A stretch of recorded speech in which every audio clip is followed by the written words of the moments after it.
Bonjour. Certaines histoires ne s'inventent pas, elles se vivent, se traversent, et parfois, elles marquent à jamais ceux qui les entendent.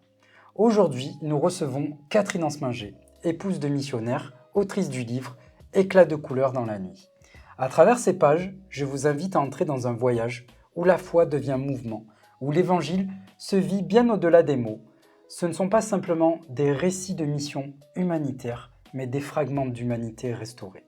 Des preuves que même dans les endroits les plus brisés, la grâce trouve un chemin.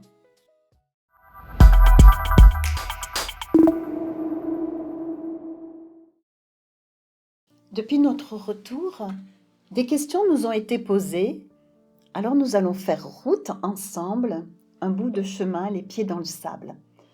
Et cette question qui est souvent revenue, vous partez vers l'inconnu, mais est-ce que vous partez avec une préparation ? Alors c'est vrai, il y a ce temps particulier, précis, où Dieu dépose dans le cœur son appel à le servir au loin. C'est l'appel missionnaire, celui où il nous faut tout quitter tous nos repères et aller vers une autre culture, vers un autre peuple. Alors oui, nous avons eu des moments précieux pour nous préparer. Mais je crois sincèrement que cette question peut t'intéresser aussi, parce que toi aussi, tu peux te porter volontaire et te préparer.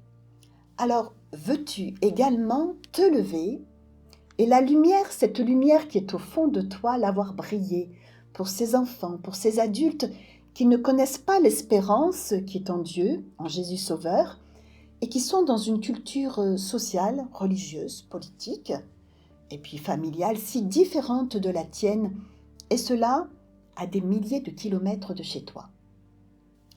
Alors sur place, sur cette terre inconnue, nous réalisons pleinement que nous offrons toute notre vie en obéissance à l'appel de Dieu comme un sacrifice vivant, quel qu'en soit le prix, et ce par amour et pas par obligation. C'est absolument le pas de la foi, le pas de l'abandon à la volonté de Dieu. Alors pour répondre à la question, en amont, nous nous sommes en effet portés volontaires pour des séjours à court terme, nombreux d'ailleurs séjours, et ils peuvent être d'ordre humanitaire, et nous avons fait aussi équipe avec des groupes pour l'implantation de puits, pour l'implantation de forages ou d'encadrement d'enfants dans l'évangélisation, et ce sur notre temps de vacances.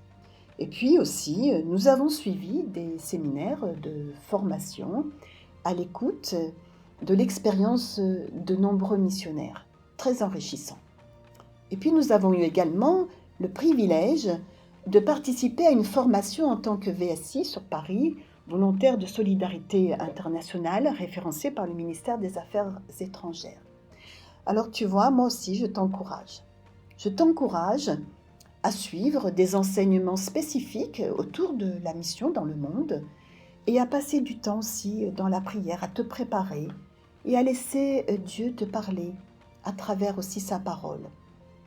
Et ainsi, sans précipitation, tu vas avancer vers le but précis, peut-être pas après pas, mais un but précis que Dieu a fixé pour te lever, pour tout laisser et pour aller, et ce, parfois, pour des années. Une autre question m'a été posée. Première expérience, comment étiez-vous face au regard des gens autour de vous ? Alors, avant de ressentir le regard des gens autour de nous, eh bien, il y a celui que nous posions et que nous portions sur ce que nous voyions. Et tous ces visages qui étaient inconnus pour nous avaient soudainement un cœur. Et tous ces enfants qui couraient dans tous les sens avec une boîte à la main pour mendier avaient une âme. Et ces villageois fourbus, remplis de fatigue et qui avaient faim, eh bien pour nous avaient un esprit. Et nous comprenions que c'était vers eux que Dieu nous envoyait et que c'était pour eux. Nous n'avions pas de crainte parce qu'on était convaincus, absolument convaincus, paisibles au fond de nous parce que nous étions messagers de la vie d'en haut. Par contre, nous ressentions une charge, un fardeau que Dieu mettait au fond de notre cœur. Et ce fardeau, c'est annoncer Christ Sauveur. Alors, pour répondre à la question, je me rappelle une fois qu'après être descendue du 4x4, j'en ai fait lentement le tour et j'ai fermé les portières les unes après les autres. Et tout en moi était intériorisé. Et j'ai fait comme si personne ne nous voyait. Et en même temps, je parlais à Dieu et je disais, tu nous accompagnes. On était dans une rue ensablée, bruyante, et on commençait une implication au milieu des enfants de la rue, un travail merveilleux. Et nous savions, et je savais, qu'à ce moment-là, des centaines de regards nous observaient. Et tout en faisant le tour du 4x4, je repassais ce verset qui dit « Je les conduirai par les sentiers qu'ils ignorent, et je changerai les ténèbres en lumière, et les endroits qui sont tortueux en plaine. Voilà ce que je ferai et je ne les abandonnerai point. » Alors, nous n'étions pas seuls, et c'est vrai que Dieu nous a ouvert ses portes. La campagne d'évangélisation, elle a eu lieu à Waké, à quelques kilomètres de la frontière entre le Togo et le Bénin. Et l'on m'a posé cette question suivante que je partage. Dans votre livre, vous parlez de la guérison d'un adolescent paralysé, vous parlez aussi d'un aveugle guéri, et puis d'une dame qui a été délivrée d'esprits malsains. Est-ce qu'il y a eu d'autres miracles ? Alors, je voudrais peut-être dire que le premier miracle vécu, c'est la foule que Dieu nous a envoyée. Plus de 1000 personnes le premier soir. Il n'y a pas eu de propagande, on n'avait même pas utilisé un simple mégaphone pour passer de village en village. On avait juste l'autorisation du chef de ce grand bourg à pouvoir nous réunir sur place, cette place centrale du village. Et puis, les miracles de guérison, elles ont eu lieu dès le premier soir. Et la nouvelle que l'on priait pour les malades et qu'ils étaient guéris, elle s'est répandue. Et alors, le deuxième soir, Dieu nous envoyait une foule encore plus nombreuse, plus de 1500 personnes. Et c'est vrai que Dieu, il agissait chaque soir. Et par centaines, des hommes, des femmes et des enfants s'avançaient pour demander la prière et donner leur cœur à Dieu. Vus aux yeux de tous, de leurs familles, des imams, des féticheurs, des sorciers, des marabouts, ils se jetaient vraiment aux pieds de Dieu et recevaient son amour. Ces personnes tombaient à genoux dans la présence de Dieu. C'était bouleversant. Et elles vivaient absolument la guérison de l'âme en recevant l'amour de Jésus. Alors, pour répondre à la question, il y a eu de nombreux prodiges.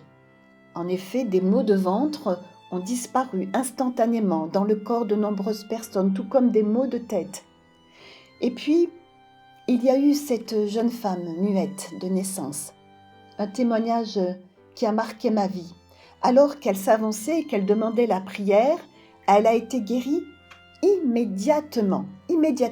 Et ses premières paroles audibles, elle qui n'avait jamais parlé, elles ont été claires, celles d'une louange bouleversante envers Dieu. Ces premières paroles, elles ont été pour parler à Dieu, comme si elle était à ses pieds. C'était merveilleux.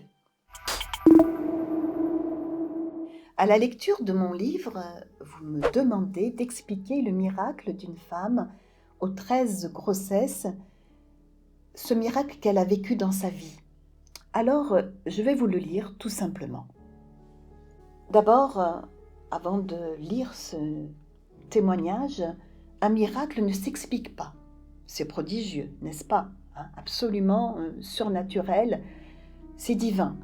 Et cette maman était sous l'emprise maraboutique. Et ses enfants étaient enfermés avec elle dans cette croyance ancestrale. D'ailleurs, cette maman, elle a grandi enfant sous l'emprise maraboutique. Alors, je vous le lis. Je suis une femme, pas encore vieille. Je ne connais pas mon âge. Je dois avoir au moins 40 ans et j'ai eu 13 grossesses. mais pas 13 enfants. Mon souci, ma seule préoccupation, a été de les nourrir chaque jour. Mes enfants, ils étaient couverts de gris-gris et je les amenais voir le marabout régulièrement. Jamais un de mes enfants n'a porté de vêtements de toute sa vie. Tous ont toujours vécu nus, même quand ils étaient grands. Ça ne m'a jamais dérangée dans mon cœur de maman et je ne me posais aucune question. Il y a 3 ans, mon village a été ouvert à l'Évangile et j'étais en contact avec un jeune pasteur et il m'a parlé de Jésus. Et je suis venue aux réunions et j'ai donné mon cœur à Dieu. Les fétiches qui devaient protéger le corps de mes petits, ont été enlevés. Ce n'est pas venu de moi, mais c'est venu de Dieu tout simplement. Et la femme du pasteur m'a aidé à trouver des vêtements. Aujourd'hui, ce sont tous mes enfants qui viennent entendre parler de l'amour de Dieu et il y a eu un grand changement dans leur vie. Je pensais que seuls les gris-gris pouvaient les protéger. Et je sais qu'ils ont maintenant le sang de Jésus qui les recouvre. Et beaucoup de mon village ont vu ce qui s'est passé dans la vie de mes gamins et la mienne et commencent à me poser des questions. Alors, je leur parle de mon Sauveur.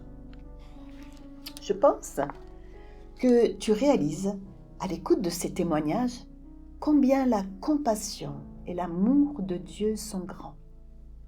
Dieu veut aussi t'envoyer vers ces nations.